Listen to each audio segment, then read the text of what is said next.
Assalamualaikum warahmatullahi wabarakatuh.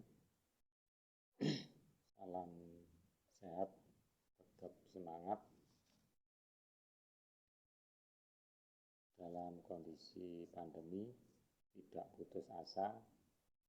Mari kita belajar lebih giat, lebih rajin, sehingga kita tidak ketinggalan materi. Kemudian tugas-tugas itu jangan sampai menumpuk, ya.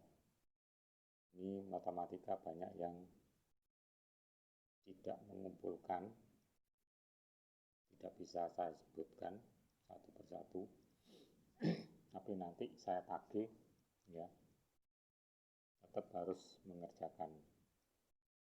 Baik, materi pada kali ini yaitu penggunaan turunan fungsi trigonometri yang terdiri dari ada titik stasioner, selang kemonotonan fungsi. Nah, ini kemonotonan ini apa maksudnya? Berarti monoton yang berkaitan dengan fungsi naik dan fungsi turun. Kapan naik, kapan turun, kapan berbalik. Nah, kemudian ada nilai maksimum, nilai minimum, dan titik belok fungsi, dan seterusnya yang berkaitan dengan fungsi dan turunan. Sebelum pada pembahasan lebih lanjut, saya ingatkan kembali bahwa trigonometri ini pernah kita pelajari di kelas 11. Tolong bukunya jangan sampai hilang, karena di situ sangat penting sekali dalam menyelesaikan trigonometri. Sehingga banyak sekali yang perlu diperhatikan, semisalnya ini, ya, sebagian kecil, misalnya dalam ini perioditas fungsi, ya, dalam satuan derajat, misalnya ada sin X sama dengan sin A, maka X sama dengan A plus K kali 360, atau sama dengan X sama dengan 180 min A plus K kali 360, dan seterusnya, ya. Ini dalam bentuk radian. Kalau sin ini, ya, cara menyelesaikannya, ini X, ini A, ya, cara menyelesaikan ini, sehingga didapatkan X, berapa saja X, ya. Jadi ada dua, yang satu A plus K kali 360, satunya X sama dengan 180 min A plus K kali 360. Kalau cos, nah ini buku materi kelas 11 saya bukakan, hanya sekedar mengingatkan, tapi dipelajari lagi, dicari lagi bukunya apa saja yang harus dipelajari di kelas 11 kemarin yang berkaitan dengan kelas 12 trigonometri. Nah, ini kalau cos, ya, kalau cos A plus K kali 360 sama dengan sin, tapi di sini beda, yaitu min A plus K kali 360. Ini dalam radian. Kemudian kalau tangen, ini tangen X sama dengan A, maka X sama dengan A plus K kali 180, bukan 360, ya. Ini penting sekali, ya, termasuk rumus-rumus yang lain di kelas 11, ya, atau mungkin ada di kelas 10-nya. Ini dicari-cari lagi yang berkaitan dengan trigonometri. Baik, kita lanjutkan penggunaan fungsi turunan trigonometri. Pengertian stasioner, ya, ini bisa dibuka bukunya, silakan dibuka bukunya, dibaca, ya. Ini saya hanya menjelaskan sekilas. Kalau tidak mengerti atau tidak paham, silakan dibuka kembali bukunya, dibaca betul baik materi kelas 11 yang berkaitan dengan mungkin ada di kelas 10-nya juga yang berkaitan dengan trigonometri. Pengertian titik stasioner, apa itu stasioner ya, yaitu titik yang menyebabkan turunan pertama fungsi bernilai 0 ya, bernilai 0. Jadi turunan pertamanya sama dengan 0. Ini itu disebut titik stasioner. Titik X sama dengan A disebut titik stasioner jika f aksen A atau turunan dari A ya di titik A, turunan dari fungsi f di titik A itu bernilai 0. Nah, ini maksudnya adalah grafiknya itu berarti di puncak nilai maksimum atau nilai minimum berkaitan dengan ini. Ya. Selang kemonotonan fungsi trigonometri. Ya. Misalkan f berupa fungsi kontinu pada interval a, b. Misalkan x1 dan x2 terletak di dalam interval a, b dan memenuhi a kurang dari x1 kurang dari x2 kurang dari b. Fungsi f dikatakan naik jika fx1 kurang dari fx2. Jadi x1 kurang dari f2 naik. Ya. fx1 lebih kecil daripada fx2 naik. Ya. Sebaliknya di fungsi f dikatakan turun jika fx1 lebih besar misalnya di sini daripada fx2. Ya. Di mana x1 dan x2 ini x1 lebih kecil dari x2. Ya, maksudnya gitu. Jadi ini sebelah kiri, ini sebelah kanan.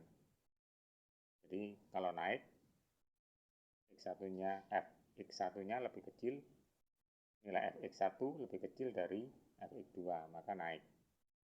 Sebaliknya turun dari kanan atas ke kiri bawah. Jadi dikatakan naik itu dari kiri bawah ke kanan atas. Turun dari kiri atas ke kanan bawah. Ya, kalau naik dari kiri atas ke kanan bawah, dari kiri bawah ke kanan atas. Kalau turun dari kiri atas ke kanan bawah. Itu grafiknya seperti itu. Ya. Nah, contohnya ini. X1, X2. Di mana X1 lebih nilai fx1 di sini nilai fx1, ini fx1. Ini fx ya. Lebih kecil dari fx2, maka fungsinya naik. Sebaliknya di sini fx1 lebih besar dari fx2, maka turun. Atau dengan cara mencari turunannya ya. Jika fx1 lebih besar dari 0 positif, maka fungsi dikatakan naik. Jika turunannya terhadap x kurang dari 0 bernilai negatif, maka turun. Jadi kalau turunannya lebih dari 0, maka naik. Kalau turunannya kurang dari 0, maka turun. Kalau sama dengan 0, nah ini berarti stasioner. Ya, stasioner. Ini maksudnya ini stasioner. Ini di sini stasioner. Ya, ini berbelok. Bukan stasioner.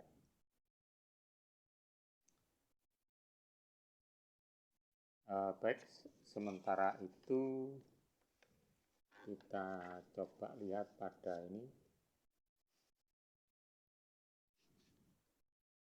Ada pemantapan. Ya, perhatikan ini. Ayo menyelidiki grafik fungsi menggunakan turunan fungsi. Misalkan diketahui fx sama dengan sin x plus pi per 2 untuk x untuk 0 kurang dari sama dengan x kurang dari sama dengan 2pi. Anda akan menentukan titik stasioner dan interval naik dan interval turun fungsi. Ikuti langkah-langkah sebagai berikut. Menentukan titik stasioner, perhatikan ini. Turunan pertama, turunan dari sin adalah cos, kemudian ini tetap, sehingga turunan dari sin adalah cos ini, dikalikan turunan ini. Ya, terhadap turunan ini terhadap X. Ini diturunkan terhadap X, turunan dari X1 dikali ya. Jadi turunan dari, saya ulangi, turunan dari sin adalah cos ini, cos X plus pi per 2 dikali turunan ini, dikali ya, dikali turunannya ini, turunan terhadap X, karena ini terhadap X. Turunan terhadap X ini 1, turunan terhadap X ini 0, karena tidak ada X-nya, tidak bervariabel X, ya, turunannya 0. Sehingga 1 kali cos X plus pi per 2, maka turunannya ini. Kemudian titik stasioner fungsi dicapai, tadi syaratnya adalah sama dengan 0, turunannya sama dengan 0. Sehingga cos X plus pi per 2 sama dengan 0. Cos yang bernilai 0 itu adalah cos 90 pi per 2. Nah ini. Seperti tadi kalau sin X plus, seperti tadi ya, yang di kelas 11 tadi, kalau cos X plus cos A, maka X sama dengan A plus K kali 360. Nah ini, seperti tadi bentuk ini. Ya. Kemudian kalau sin satunya lagi berarti X sama dengan min. Nah, min ini ya, dan seterusnya. Bisa dilanjutkan ini. Kemudian menentukan interval. Perhatikan sehingga ketemu berapa saja nanti intervalnya. Kalau K-nya 1 berapa, K-nya 2 dan seterusnya, dengan syarat memenuhi ini intervalnya 0 sampai 2 pi. Selanjutnya didapatkan misalnya ini. Nah ini kok bisa naik, kok bisa turun, dan ini di sini naik ya. Nah ini berarti kita lihat turunannya. Tadi kalau dikatakan turun berarti turunannya kurang dari 0, maka fungsinya turun. Ya, fungsinya turun. Dan lebih dari 0, fungsinya naik. Ya, silakan dicoba antara 0 sampai pi. Ya. Misalnya di sini X-nya 90.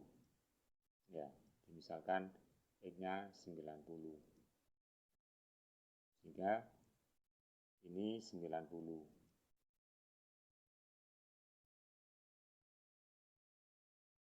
Cos 90 ditambah 90. Berarti cos 180. Cos 180 itu positif atau negatif. Nah, ini kembali lagi harus hafal sudut istimewa dan nilainya. Ya.